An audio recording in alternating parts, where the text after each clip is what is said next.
नमस्कार मंडळी, श्री स्वामी समर्थ. स्वागत आहे तुम्हा सर्वांचं आपल्या मराठी यूट्यूब चॅनलमध्ये. स्वामी महाराजांच्या कृपेने तुमच्या सर्व चांगल्या इच्छा पूर्ण हो हीच मी स्वामींच्या चरणी प्रार्थना करते आणि आज या नवीन व्हिडिओला सुरुवात करते.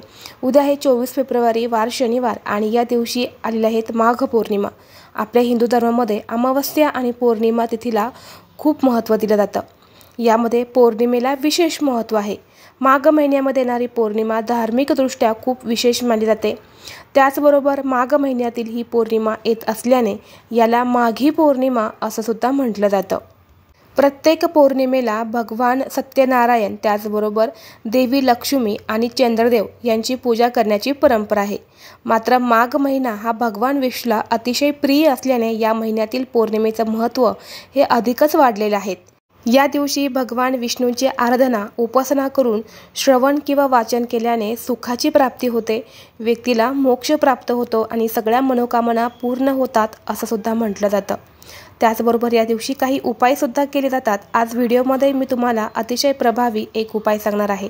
आपल्याला उद्याच्या दिवशी अन्नपूर्णा मातेला अशी एक वस्तू ही अर्पण करायची आहे. यामुळे एका रात्रीत आपलं नशीब बदलून भाग्योदय होईल.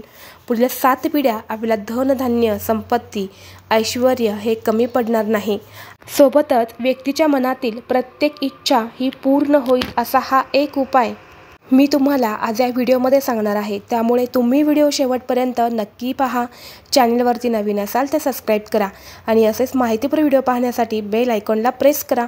म्हणजे जेव्हा कधी मी नवीन व्हिडिओ अपलोड करेल त्याचं नोटिफिकेशन सर्वात अगोदर तुम्हाला भेटेल आणि तुम्ही एक पण व्हिडिओ मिस करणार नाही. तर पहा, सांगितल्याप्रमाणे पौर्णिमेच्या दिवशी आपण माता लक्ष्मीची पूजा करत असतो. असं म्हटलं जातं की पौर्णिमेच्या दिवशी माता लक्ष्मी ही पृथ्वी तलावरती जागृत अवस्थेमध्ये येत असते. तिची सेवा आणि उपाय करणाऱ्यांना ती धनधान्य समृद्धी प्रदान करत असते. त्याचबरोबर आपल्या दिवशी आपल्या घरातले अन्नपूर्णा मातेची सुद्धा पूजा करायला विशेष महत्त्व आहे. आपल्या कुलदेवीची सुद्धा पूजा करायला विशेष महत्त्व आहे. यामुळेच आपल्याला हा जो उपाय आहे ना हा करायचा आहे. महिन्यातील प्रत्येक पौर्णिमेला आपण हा जो उपाय आहे ना हा करायला हवा. ज्या घरामध्ये अन्नपूर्णा मातेची पूजा केली जाते त्या घरात कधीही धन आणि धान्याची कमतरता भासत नाही. तसेच घरी आपण जे अन्न बनवतो ते अन्न खाल्ल्याने सुद्धा कुठलेही आजार आपल्याला होत नाही. सगळे आजार आपले दूर होतात आणि सोबतच आपल्या घरामध्ये कधीही पैशाची कमतरता देखील भासत नाही. अन्नपूर्णा माता ही दुसरी तिसरी कोणीही नसून साक्षात माता पार्वतीचा अवतार आहे असं म्हटलं जातं.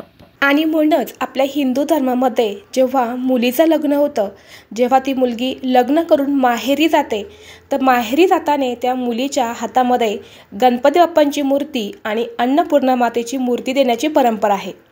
कारण जी मुलगी ज्या घरामध्ये लग्न करून जाईल त्या घरामध्ये साक्षात अन्नपूर्णा मातेच्या रूपात जाईल आणि त्या घरामध्ये कधीही धनधान्याची, संपत्तीची कमी पडणार नाही. म्हणून अन्नपूर्णा मातेची मूर्ती ही मुलीसोबत दिली जाते. तर आपल्याला उद्या काय करायचं आहे, सकाळी लवकर उठायचं आहे, स्नान करायचं आहे आणि त्याचवेळी आपल्याला हा जो उपाय आहे तर तो करायचा आहे. किंवा दिवसभरामध्ये तुम्हाला जेव्हा शक्य होईल तेव्हा तुम्ही हा उपाय केला तरीसुद्धा चालेल. तर तुम्हाला काय करायचं आहे, सर्वप्रथम आपल्या देवघरातील देवांची पूजा करून घ्यायची आहे. एक दिवा प्रज्वलित करायचा आहे, एक अगरबत्ती लावायची आहे आणि यानंतर एक ताम्हण घ्यायचं आहे. ताम्हणामध्ये थोड्याशा अक्षता तुम्हाला टाकायच्या आहे. त्यावरती अन्नपूर्णा मातेची तुम्हाला मूर्ती ठेवायची आहेत आणि त्यावरती तुम्हाला शुद्ध पाण्याने त्या अन्नपूर्णा मातेवरती अभिषेक करायचा आहे.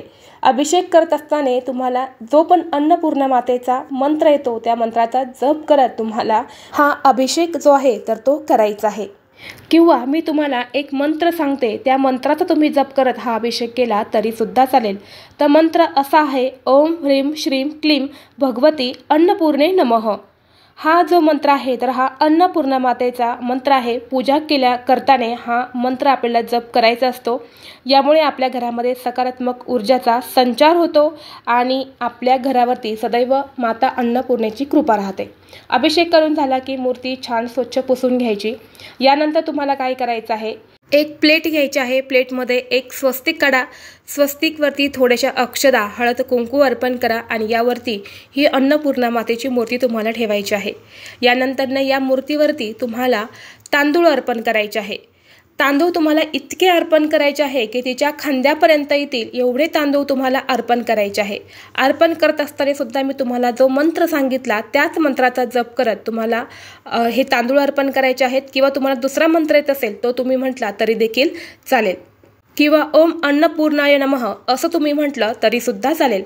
हे तांदूळ तुम्हाला कशा पद्धतीने अर्पण करायचे आहेत, एक तर तुम्ही संपूर्ण मूठ भरून घेऊ शकतात आणि मुठीने सुद्धा हे तांदूळ तुम्ही अर्पण करू शकतात, किंवा आपला जो उजवा हात असतो त्या उजव्या हाताची जी अंगठा असतो, त्याचबरोबर करंगळीजवळचं जे अनामिका बोट असतं, त्याचबरोबर जे मोठं बोट असतं, या 3 बोटांनी तुम्ही जे तांदूळ आहे तर हे अर्पण करू शकतात। करंगळीजवळच्या बोटाचा स्पर्श या बोटांना होऊ द्यायचा नाही, त्याचबरोबर अंगठ्याजवळचं जे बोट असतं त्या बोटाचा सुद्धा स्पर्श या 3 बोटांना न होऊ देता तुम्ही हे तांदूळ अर्पण करू शकतात, किंवा डायरेक्ट तुम्ही 5 बोटांनी सुद्धा हे तांदूळ अर्पण करू शकतात। अशा 3 पद्धतीने तुम्ही हे तांदूळ अर्चन करायचं आहेत माता अन्नपूर्णा देवीवरती। हे तांदूळ अर्पण करून झाले की हळदी कुंकू लावायचं आहे, त्याचबरोबर फुलं अर्पण करायची आहेत आणि माता अन्नपूर्णेला प्रार्थना करून तुमच्या घरामध्ये सुख शांती समृद्धी नांदू दे, घरामध्ये अन्नधान्याची पैशांची कमतरता भासू नये अशी तुम्हाला प्रार्थना करायची आहेत। आणि ही अन्नपूर्णा माता संपूर्ण दिवस आपल्याला आपल्या स्वयंपाकघरामध्ये ठेवायची आहे।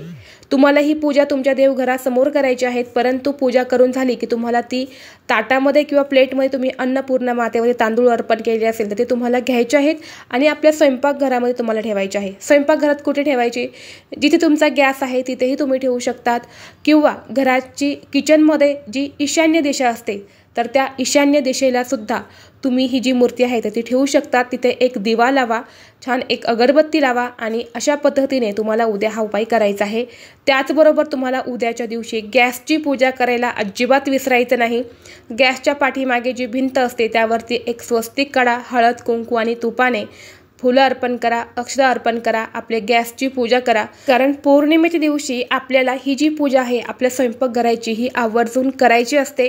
ही पूजा केल्याने आपल्या घरामध्ये अन्नधान्याची कमतरता पडत नाही, त्याचबरोबर घरामध्ये कुणालाही अन्नधान्य खाल्ल्यानंतरनं आजारी पडत नाही, सदैव अन्नपूर्णा मातेची कृपा ही आपल्या घरामध्ये राहते।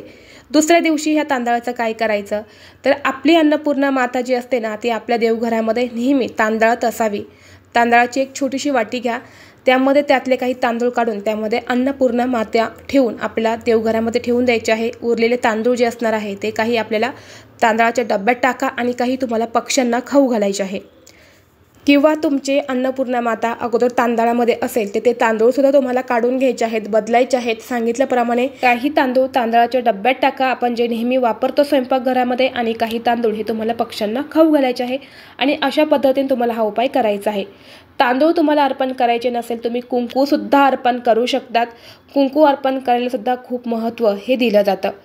जर तुम्हाला हा व्हिडिओ आवडला तर लाईक करा, चॅनलवरती नवीन असाल तर सबस्क्राईब करा आणि असेच माहितीपूर्ण व्हिडिओ पाहण्यासाठी बेल आयकॉनला प्रेस करा। चला तर मग भेटू असंच पुढल्या एका नवीन व्हिडिओमध्ये। तोपर्यंत सर्वांना श्री स्वामी समर्थ।